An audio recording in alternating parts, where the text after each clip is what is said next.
起初，神創造天地。創世記1章1節。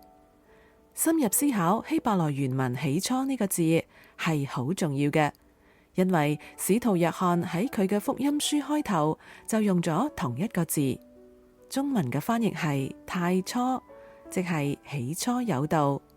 再仔細睇下希臘原文，會發現呢一節亦都冇定冠詞。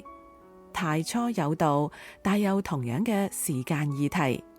創世記1章1節裏面真的東西，好可能喺約翰福音嘅1章1節亦都同樣係真嘅，因為約翰有希伯來思想。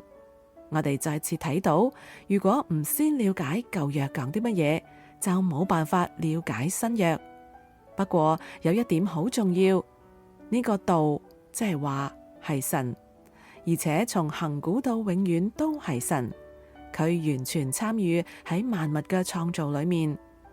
主耶穌係神以一種方式顯現出嚟，為嘅係要顯示神對所造嘅萬物有着深厚嘅愛。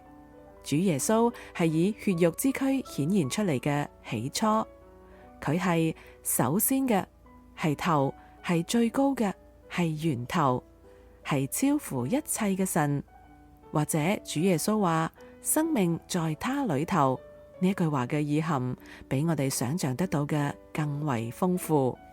中文嘅聖經起初係 in the beginning， 有一個定冠詞 the， 但係喺希伯來原文起初係冇附上定冠詞嘅。呢幾日我哋已經學到唔應該將希伯來文嘅起初睇成有限嘅時間，而係指最高品質、最佳、最早，即係初熟果子，同埋元首，即係頭。但係英文翻譯加咗 the， 就為天地萬物嘅創造添加咗起點嘅概念。